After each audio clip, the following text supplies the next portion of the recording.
العادي ان الابطال الخارقين لما ينقذوا العالم الناس تشكرهم وتفضل تمدح فيهم، لكن البطل بتاعنا ده في ليفل تاني خالص. ده بطل خارق بيخرب الدنيا اكتر ما بيصلحها، ولما بيحاول يساعد حد بياكل شتايم بالهبل. هو البطل الوحيد اللي الناس اول ما بتشوفه جاي بتتخنق وتزعل بدل ما تفرح. ففي بداية الفيلم بنشوف على جنب الطريق واحد سكران طينة نايم ومش دريان بالدنيا، والسكران ده بقى هو البطل الخارق بتاع المدينة واسمه هانكوك. والراجل السكران ده بقى لا عنده عيلة ولا حتى بيت، مطرح ما بيلاقي مكان بينام فيه وخلاص. بعد كده بنشوف شوية بلطجية هربانين من عربيات البوليس بعد ما سرقوا، والاخبار بتكون شغالة لايف على كل قنوات التلفزيون. وفجأة بيجيله طفل صغير بيصحيه وبيقول له يا سكران انت مش شايف قدامك؟ بص في التلفزيون وشوف ايه اللي بيحصل. ولما هانكوك بيبص على التلفزيون بيلاقي اخبار البلطجية اللي بيسرقوا وبيهربوا من عربيات البوليس. لما هانكوك شاف كده قال للطفل انا مش واخد مقاولة عشان انقذكم كلكم، يلا غور من هنا. الطفل زعل من كلامه وقبل ما يمشي شتم هانكوك وقال له يا سكران ومشي. وكلمة سكران دي بقى بتعفرت هانكوك وتطير برج من نافوخه، لان المدينة كلها بتعايره وتستفزه بالاسم ده. هنا بقى هانكوك بيلبس نظارة الشمس بتاعته وبيمسك ازازة الخمرة الجميلة وبيطير في الهوا وبيكسر الدكة اللي كان قاعد عليها وهو طاير. المهم بيوصل على طول للمكان اللي الحرامية بيهربوا فيه من البوليس، بس وهو في السكة كان عمل خساير ودمار مش طبيعي. هانكوك نزل طيران وقعد جوه عربية الحرامية، واول ما شافوه نزلوا ضرب نار عليه من غير تفاهم. بس الرصاص ما بيعملش اي حاجة في هانكوك، لكن بسبب الرصاص ازازة الخمرة بتاعته ونضارة الشمس اتكسروا، وده اللي خلى هانكوك يتعصب بجد. راح مطلع رجليه من تحت العربية وفرمل العربية في الارض ودمر الشارع تدمير عشان يوقفها. ولما البلطجية شافوا كده اتعصبوا هم كمان وقالوا له انت حتة عيل سكران نمرة واحد. وبمجرد ما هانكوك سمع الكلمة دي اتجنن على الاخر وخرج من العربية ورفع عربية البلطجية دي في الهواء وراح خابط العربية في كذا عمارة ودمر مباني كتير جدا. وفي الاخر خد العربية في الهواء وعلقها في برج بتاع عمارة عالية. وبعد ما عمل كل التكسير والخراب ده هانكوك مشي وسابهم. هنا بقى بتيجي الاخبار في التلفزيون والمذيع بيقول ان هانكوك صح قبض على الحرامية، لكنه كمان دمر المباني وعمل خساير ب 90 مليون دولار، وده خلى الناس تولع من الغيظ منه وبداوا يشتموه. وفي نفس الوقت هانكوك كان قاعد في بار بيتفرج على كل ده في التلفزيون ولا كأنه هنا مش فارق معاه ابدا ان الناس بتشتمه، وقاعد يسمع شتايمهم بكل برود وبجاحة، لان هانكوك من كتر ما سمع الكلام ده زهق وقرف. وتاني يوم بنشوف مشهد عند شريط القطر، عربية بتاع رجل اعمال عطلت ووقفت في نص شريط القطر بالظبط، لان قدامه عربيات واقفة ووراه كمان عربيات واقفة، وفوق كل ده عربيته مش راضية تدور، والراجل اتحشر في النص ومش عارف يتحرك والقطر جاي عليه بسرعة رهيبة. وهنا رجل الاعمال ده ادرك ان مفيش حد يقدر ينقذه خلاص. بس فجأة بتيجي دخلة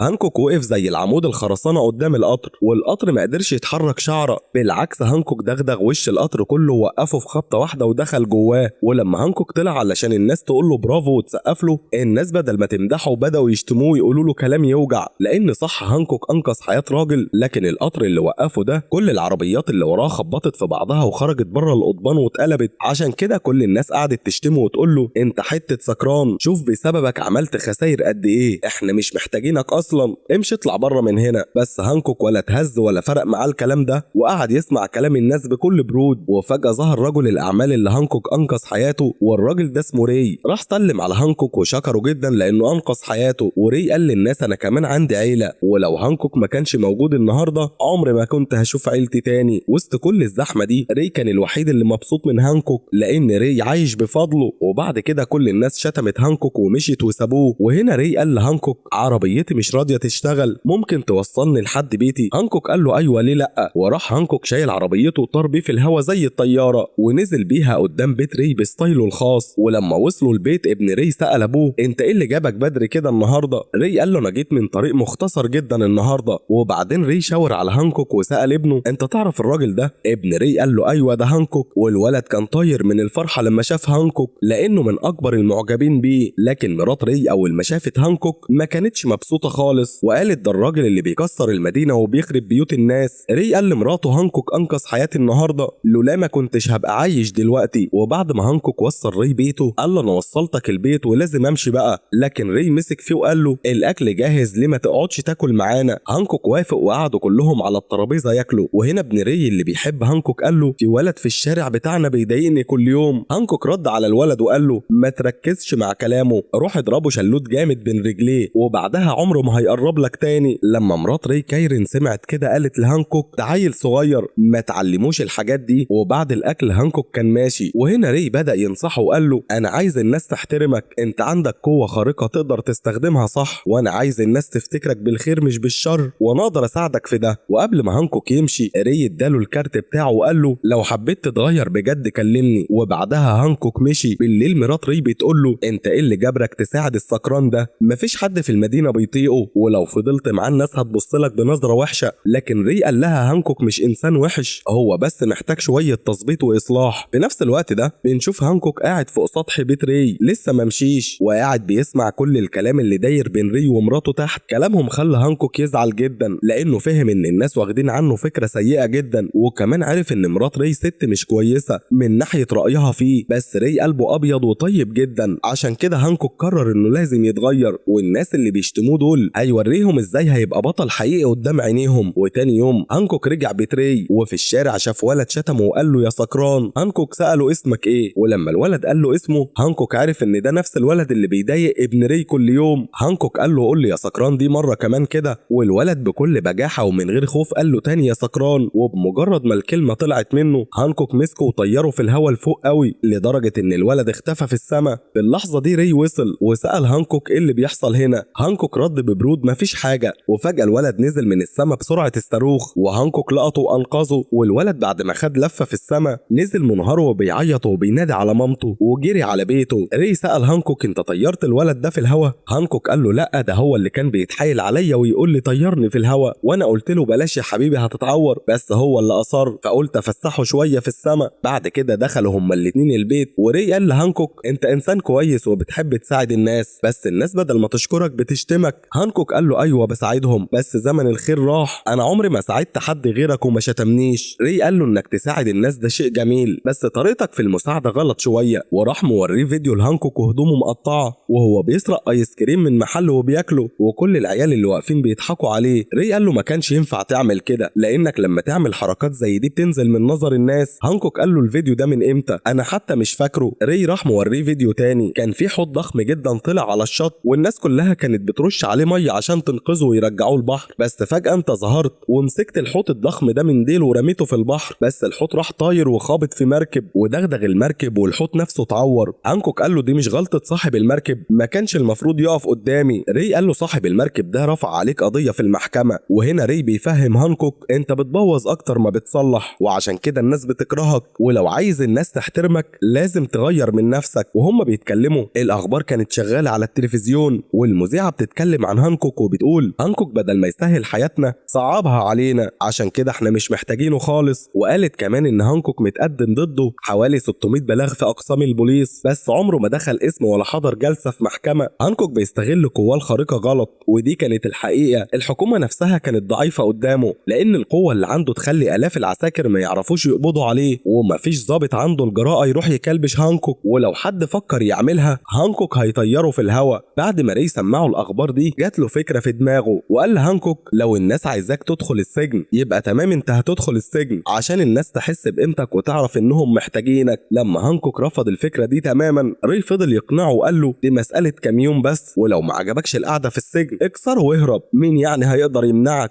هانكوك اقتنع بكلام ري، وتاني يوم بالظبط هانكوك دخل السجن. واول ما دخل السجن كل المساجين اتلموا حواليه وعملوا دايرة، وكلهم كانوا بيكرهوه بيموتوا منه لان هانكوك هو اللي قبض عليهم ورماهم في السجن ده. هانكوك قال لواحد مسجون طويل وضخم وسع من سكتي احسن لك عشان ما تندمش بعدين، بس المسجون ما سمعش الكلام، فراح هانكوك ماسك مسجون تاني صغير جنبه من راسه وراح غرزه في ظهر المسجون الضخم. وكل المساجين لما شافوا المنظر ده رجعوا لورا من الرعب. والايام بتعدي، ومن ساعه ما هانكوك دخل السجن حال المدينه بره بقى زفت. السرقه والجرايم زادت جدا لان ما بقاش في حد يوقف الحراميه، والناس بدات تحس واحده واحده ان هانكوك مهما كان متهور كان مالي مركزه ومسيطر على الجريمه في المدينه. ري راح يزور هانكوك في السجن وكانوا بيتكلموا مع بعض في التليفون من ورا الازاز. هانكوك ما كانش سامع صوت ري كويس، فراح قاطع الازاز بضوافره وقال له كده انا سامعك بوضوح. ري قال له انت اتحكم عليك ب8 سنين سجن. هانكوك اتعصب جدا وقال له انت بتقول بتقول 8 سنين، انا مش هقعد هنا ولا يوم واحد كمان. ري حاول يهديه وقال له لو اتعاملت كويس مع الناس هنا ممكن يخففوا عنك العقوبة، بس هانكوك ما سمعلوش وراح مكسر باب الزنزانة وخرج. الحراس كانوا شايفين هانكوك وهو بيخرج بس مفيش دكر فيهم قدر يفتح بقه او يوقفه. وهنا ري قال له انت بطل خارق وما ينفعش تعمل حركات الاشرار دي مش لايقة عليك. ري بدأ يطمن هانكوك وقال له ما تقلقش، من ساعة ما دخلت السجن الجريمة زادت والناس بدأت تحس بغيابك، وقريب جدا المدينة هتحتاجك وهم اللي هيطلبوا خروجك بنفسهم، وساعتها هتطلع كبطل خارق حقيقي. هانكوك اقتنع بكلام ري المرة دي، وفضلت الأيام تمر وهو جوه السجن. وفي يوم المساجين بيلعبوا هانكوك جالهم وخد الكرة وقال لهم أنا كمان عايز ألعب معاكم، وراح رامي الكرة من مسافة بعيدة جدا ودخلها في الشبكة على طول. المساجين اتصدموا ومحتارين إزاي هياخدوا الكرة منه تاني، وفضل هانكوك يرمي الكرة من بعيد ويدخلها كذا مرة لحد ما كسب الماتش. ري بالليل جاله السجن وبدأ يعلمه إزاي يبقى إنسان كويس، وقال له لما حد يعمل حاجة كويسة لازم تقول له أنت بتعمل شغل عظيم. وهانكوك فضل يكرر الجملة دي عشان يحفظها. وفي التلفزيون كانوا بيذيعوا إن بعد ما هانكوك دخل السجن المدينة باظت خالص والناس كانت متضررة جدا، وبدأوا يقتنعوا إن لو هانكوك كان بره كان قدر يسيطر على الجريمة دي كلها. وتاني يوم هانكوك وهو بيلعب مع المساجين الكرة طارت بره السور. هانكوك راح ناطط بره السجن عشان يجيبها. الحراس والمساجين لما شافوه بره قالوا بس ده هرب ومش هيرجع تاني. وهانكوك نفسه وقف ثانية كده بيفكر اهرب ولا ارجع السجن تاني، بس افتكر كلام ري انه لازم يبقى انسان كويس، فراح ناطط ورجع جوه السجن تاني. وتاني يوم وهو نايم في زنزانته جاله حارس وقال له المأمور عايزك لانه محتاج مساعدتك. الحكاية وما فيها ان في بنك في المدينة عصابة هجمت عليه واحتجزوا الناس رهاين، وهانكوك كان مستني اليوم ده بفارغ الصبر، اليوم اللي الناس هي اللي تطلب منه يخرج. هانكوك وقف قدام المراية وحط معجون حلاقة وبضوافره حلق دقنه وخلاها ناعمة زي الحرير، ولبس البدلة اللي ري كان جايبها له وراح البنك وعمل دخلة ولا أروع. ودي كانت أول مرة في التاريخ هانكوك ينزل على الأرض من غير ما يكسر حاجة أو يدمر الدنيا، لأن الطبيعي بتاعه إنه لازم يكسر كم مبنى وهو نازل. هانكوك وهو بينفذ تعليمات ري بالحرف راح لضابط البوليس وقال له أنت بتعمل شغل عظيم. الضابط قال له سيبك من الشغل العظيم دلوقتي، ادخل بسرعة انقذ الناس المحبوسين، وفي ضابطة مصابة جوه بتواجه الحرامية، ادخل انقذها هي الأول وهاتها هنا. والأول مرة هانكوك بيسمع كلام حد ودخل فعلا للضابطة المصابة. وهنا هانكوك بالغ شوية في الطيبة والأدب وراح قايل للضابطة بكل ذوق ممكن ألمسك؟ الضابطة قالت له اعمل اللي تعمله بس طلعني من هنا. هانكوك راح شايل عربية كانت واقفة واستخدمها زي الدرع عشان يحمي الضابطة من الرصاص ووصلها لحد رئيس الشرطة بأمان. وبعدها رجع للضباط وقال لهم شغل عظيم يا رجالة، ودخل المبنى تاني عشان ينقذ باقي الناس. جوه المبنى بقى بنشوف 4 بلطجية محتجزين رهاين كتير وكانوا مصوبين أسلحتهم ومستنيين أي حد يدخل عشان يضربوه بالنار. بسرعة البرق الإزاز اتكسر وواحد منهم اختفى فجأة. ال3 الباقيين اتلخبطوا وبقوا يبصوا حواليهم صاحبنا راح فين؟ وقبل ما يفهموا ايه اللي حصل الإزاز اتكسر تاني وهانكوك شال 2 كمان وخدهم معاه، وما بقاش فاضل غير زعيم العصابة لوحده. هانكوك ظهر قدامه والزعيم اتعصب جدا وقال له أنا زارع قنابل هنا، هدوس على الريموت وكل اللي هنا هيموتوا في الانفجار. وكأن التهديد ده ما كانش كفاية راح الزعيم شاتم هانكوك وقايل له يا سكران. الكلمة دي عصبت هانكوك جدا لأنه بيكرهها، فراح ماسك طبق كان جنبه وسننه بضوافره خلاه عامل زي السكينة الحامية وقال له قول لي يا سكران دي مرة كمان كده. الزعيم قالها له تاني بكل تناحة يا سكران، وبمجرد ما قالها هانكوك رمى الطبق المسنون ده على طول على الزعيم. وفي المشهد اللي بعده بنشوف هانكوك طالع بره البنك وهو ماسك ايد مقطوعة وبيديها لضابط الشرطة، ودي كانت ايد زعيم العصابة اللي كان ماسك بيها ريموت القنبلة. ودي كانت أول مرة هانكوك ينقذ فيها الناس من غير ما يكسر أو يدمر أي حاجة. وهنا هانكوك رجع قال للضابط أنت بتعمل شغل عظيم. الضابط قال له أنا لأ، أنت اللي عملت شغل عظيم النهاردة. وكل الناس اللي كانت واقفة بره كانوا طايرين من الفرحة بهانكوك وقعدوا يسقفوا له. والأول مرة هانكوك يحس بالاحترام والحب من الناس، وكل ده كان بفضل ري كان بيتفرج على التلفزيون وشايف حب الناس لهانكوك وكان فخور ومبسوط جدا. وبالليل هانكوك راح يتعشى مع ري وعيلته في مطعم وهم بياكلوا بدأوا يتكلموا. ري قال لهانكوك أكيد أنت من كوكب تاني، مفيش حد على كوكبنا عنده القوة دي كلها. هانكوك قال له الموضوع ده من سنين طويلة، حد ضربني جامد على راسي ولما فقت لقيت نفسي في مستشفى، بس لما فقت ما كنتش فاكر أي حاجة، أنا مين ومين اللي ضربني على راسي، وأظن إني كنت إنسان طبيعي، بس بعد الخبطة دي القوة دي جات لي لأن ساعتها الممرضة لما حاولت تديني حقنة الإبرة اتعوجت وكل الجروح اللي في راسي خفت لوحدها في كام ساعة. الدكاترة كانوا مصدومين مش فاهمين إزاي جروحي خفت بالشكل ده. وكان في جيبي وقتها تذكرتين سينما، التذكرتين دي كانت لفيلم من 80 سنة، يعني الحكاية دي حصلت حصلت من 80 سنة بالظبط. وهانكوك وهو بيحكي القصة كان متأثر جدا وقال مفيش حد جالي المستشفى يسأل عليا وقتها، كنت وحيد تماما، ولحد النهاردة بفتكر اليوم ده وبزعل جدا. ودلوقتي أكيد الناس اللي كانوا يعرفوني من 80 سنة ما بقوش عايشين في الدنيا دي. ولما كايرين مرات ري سمعت الكلام ده فجأة عينيها دمعت وبدأت تعيط. ري سألها بتعيطي ليه؟ كايرين قالت له عشان هانكوك اتعرض لحاجات صعبة قوي. ري كان شرب كتير وسكر، فهانكوك شاله ووصل كايرين وابنها للبيت. ولما وصلوا هانكوك دخل ري اوضته، وكايرين كانت في المطبخ بتعمل حاجة. هانكوك راح لها وبدأوا يتكلموا مع بعض، ومن الكلام بدأوا يقربوا من بعض، وفجأة حضنوا بعض. بس في ثانية كايرين حصل لها حاجة غريبة، راحت زق هانكوك وطيرته بره البيت خالص. هانكوك كسر الحيطة وطار لحد ما وقع على عربية واقفة بره. هانكوك عينه برقت من الصدمة وما بقاش فاهم حاجة. ازاي ده حصل؟ انا محدش بيقدر حتى يلمسني، ازاي كايرين رمتني بره بالشكل ده؟ وهنا كايرين جات له وقالت له انا كمان زيك، ولو قلت لجوز ري على اللي حصل ده مش هيحصل طيب. هانكوك كان واقف متنح ومصدوم على الاخر. تاني يوم الصبح لما ري صحي وشاف فتحة ضخمة في بيته اتصدم وسأل مراته هو حد هجم على بيتنا امبارح بالليل؟ كايرين قالت له لا، ده هانكوك عطس بالليل والعطسة بتاعته عملت في البيت كده. ري اتصدم وقال عطسة هانكوك بس ممكن تعمل الخراب ده كله. وفي اللحظة دي هانكوك دخل عليهم وشاف كايرين بتمثل قدام جوزها انها ضعيفة ومش قادرة تفتح ازازة، فراحت مديها لجوزها علشان يفتحها. ري اول ما شاف هانكوك قال له ابوس ايدك ما تعطسش عليا. هانكوك استغرب وقال له يعني ايه؟ انا مش فاهم قصدك. كايرين قطعتهم وراحت لهانكوك وقالت له احنا بنتكلم عن الفتحة اللي في الحيطة اللي حصلت بسبب عطستك امبارح بالليل. هانكوك فهم التلميحة وقال لها العطسة. فجأة ري جاله تليفون بخصوص الشغل وانشغل في مكالمة. هانكوك استغل الفرصة وكايرين كانت في المطبخ بتشتغل، راح جاي من وراها وضربها بشوكة حامية في كتفها، بس كايرين ما حصلهاش اي حاجة والشوكة هي اللي اتعوجت. هانكوك ما سكتش، راح ماسك نشابة وضربها بكل قوته على راسها. كايرين ما حصلهاش حاجة برضه، بس النشابة اتدغدغت حتت. هنا كايرين بصت لهانكوك بغضب، وهانكوك اتأكد انها بطلة خارقة زيه بالظبط. بس هانكوك ما كانش لسه جاب اخره وكان هيمسك طاستين ويضربها بيهم تاني. راحت كايرين بصة وراها وبصت له بحزم، فراح هانكوك موقف. كايرين اديت له تحذير اخير وقالت له بطل الحوارات دي بقى. هانكوك قال لها احنا لازم نتكلم لوحدنا. كايرين قالت له انا مش عايزه اتكلم معاك. هانكوك هددها وقال لها لو ما اتكلمناش لوحدنا هروح اقول لجوزك على حقيقتك. كايرين وافقت، وهانكوك قال لها هستناك النهارده الساعه 4 العصر في عنواني. ولما العصر جه وري راح شغله كايرين استغلت الفرصه وراحت على عنوان هانكوك. قالت له اسال، عايز تسال عن ايه؟ هانكوك سالها احنا مين والقوه دي عندنا ليه؟ كايرين ردت وقالت له بعض الناس بيقولوا علينا آلهة وبعضهم ملائكه، والناس من الزمن ده بيقولوا علينا ابطال خارقين. هانكوك سالها هو في حد تاني زينا؟ كايرين قالت له كان في زمان بس كلهم ماتوا وما بقاش فاضل في الدنيا غيرنا احنا الاتنين بس. وهنا هانكوك سالها السؤال الاخير ايه العلاقه اللي بيننا احنا الاتنين؟ كايرين قالت له احنا اخوات. بس هانكوك ما صدقش كلامها وقال لها مستحيل، لو انت اختي ما كنتش حضنتيني امبارح بالليل. كايرين اصرت وقالت هي دي الحقيقه، احنا اخوات. بس هانكوك قال لها انت كدابه ومخبيه عني الحقيقه. كايرين وهي ماشيه قالت له انا قلت لك الحقيقه ولو مش مصدق براحتك. هانكوك قال لها ماشي طالما مش هتقولي لي الحقيقه كلها انا رايح لجوزك ري دلوقتي اقول له على كل حاجه. وقال كده وراح طاير في الهوا. فكايرين طارت وراه عشان توقفه وبدات بينهم خناقه عنيفه وبداوا يضربوا في بعض ضرب مميت. كايرين شالت عربيه نقل ضخمه وراحت خبطها في هانكوك، بس هانكوك ما حصلوش حاجه ورجعوا ضربوا في بعض تاني في الهوا وعملوا دمار وخساير بالكم في المدينه. وفجاه وهم طايرين راحوا خابطين في المبنى اللي ري شغال فيه. ري كان باصص من المبنى فوق وشافهم وهم بيضربوا بعض تحت في الشارع، والاغرب انه شاف مراته كايرين طايره في الهوا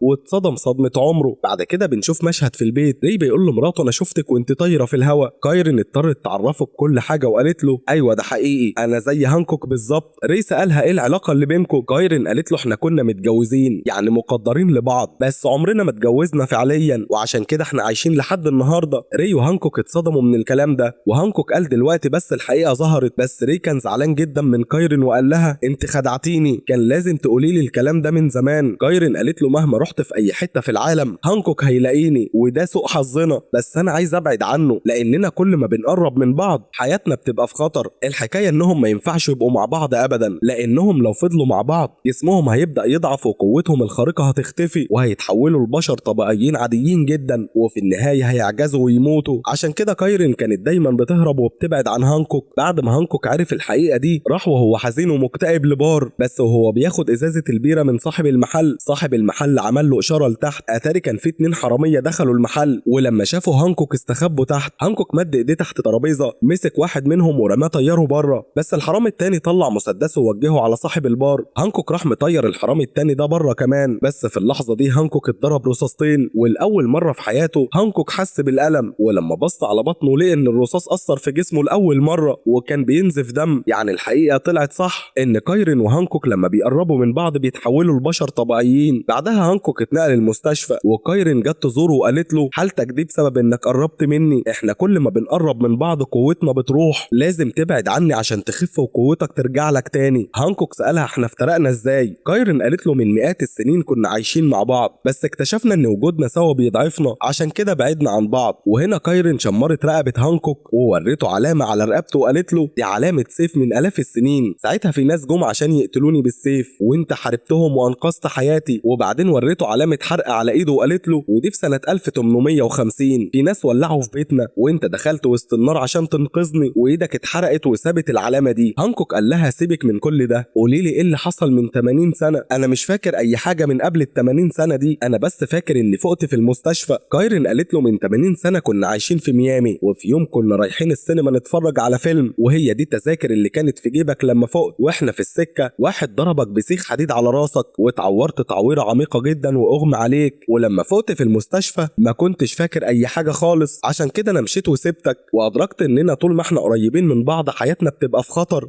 عشان كده انا دايما ببعد عنك، وانت كمان لازم تبعد عني، انت بطل خارق ولازم تنقذ العالم، والعالم محتاجك اكتر من احتياجاتنا لبعض. وهم بيتكلموا ظهر في المستشفى 3 بلطجية، واحد فيهم هو البلطجي اللي هانكوك قطع ايده بالطبق في البنك وجاي عشان ينتقم من هانكوك ويقتله بسبب ايده. اول ما البلطجية شافوا هانكوك نايم على السرير بدأوا يضربوا عليه نار، بس كايرين وقفت قدامه عشان تحميه، فالرصاصتين جت في كايرين وبدأت تنزف لانها كانت قريبة جدا من هانكوك فجسمها بقى ضعيف زيه، بس هانكوك فاق وبدأ يضرب فيهم. الحقيقة ان هانكوك ما كانش اتحول لانسان طبيعي بنسبة 100% لسه، فكان لسه باقيله شوية قوة خارقة وقدر يقتل 2 من ال3، وما بقاش فاضل غير البلطجي اللي هانكوك قطع ايده. واول ما هانكوك وقف على حيله بالعافية البلطجي ده جاله من ورا وضربه برصاصات كتير، فهانكوك نزف دم اكتر وضعف خالص. ومن الناحية التانية بنشوف ان ضربات قلب كايرين بدأت تقف، والدكاترة بيحاولوا ينعشوها بالصدمات الكهربائية، وهانكوك واقع على الارض مش قادر يتحرك من الضعف، والبلطجي قرب منه وحط المسدس على راسه وقال له انت دلوقتي بقيت انسان عادي وهقتلك واخلص عليك للابد. وقبل ما البلطجي يدوس على الزنات ويضربه في راسه ظهر ري فجأة، ري مسك بلطة وراح قاطع ايد البلطجي التانية اللي كان ماسك بيها المسدس، يعني كده البلطجي ما بقاش عنده ولا ايد. وفي نفس الوقت بنشوف كايرين اللي قلبها وقف تماما، والدكاترة استسلموا وقالوا انها ماتت ومشيوا. وهنا هانكوك افتكر كلام كايرين كل ما نبعد عن بعض جسمنا هيخف وقوتنا هترجع تاني. بمجرد ما فهم كده جمع كل قوته بالعافية ووقف على رجليه وبدأ يمشي ببطء لحد شباك المستشفى وكسر ونط منه، بس ما قدرش يطير زي زمان لان قربه من كايرين كان مضيع قوته. بس اول ما هانكوك خرج من المستشفى نبضات قلب كايرين رجعت تدق ببطء، هانكوك قام ونط نطة تانية، بس النطة ما كانتش بعيدة قوي ووقع على الارض، بس قوته كانت بترجع واحدة واحدة، ونبضات قلب كايرين برضه زادت، وراح هانكوك نطت نطة كبيرة جدا وبعد خالص عن كايرين. وبمجرد ما بعد كايرين فاقت وبدأت تتنفس، يعني بعد هانكوك عنها رجعها للحياة تاني. بعد كده بيعدي شهر وبنشوف ري مع كايرين وابنهم وهم عايشين حياة سعيدة جدا، وهانكوك لسه بيتواصل مع ري بالتليفون وبيطمن على كايرين منه. هانكوك قال لري يبص لفوق، ولما ال3 بصوا للقمر لقوا مرسوم عليه علامة قلب كبيرة، وابن ري قال ده هانكوك اللي عملها. وفي نهاية الفيلم بنشوف هانكوك نزل على الأرض تاني ورجع بطل خارق شغال في حماية وإنقاذ المدينة. وبتخلص قصتنا لحد هنا، لكن أفلامنا وقصصنا ومسلسلاتنا لسه ما خلصتش، ملاحظاتكم قيمة جدا بالنسبة لي، ولو عايزين تشوفوا قصص وأفلام مؤثرة زي دي اعملوا لايك للفيديو ده واشتركوا في القناة وفعلوا الجرس عشان القصة اللي بعد كده توصل على شاشة موبايلاتكم على طول. شكرا للجميع.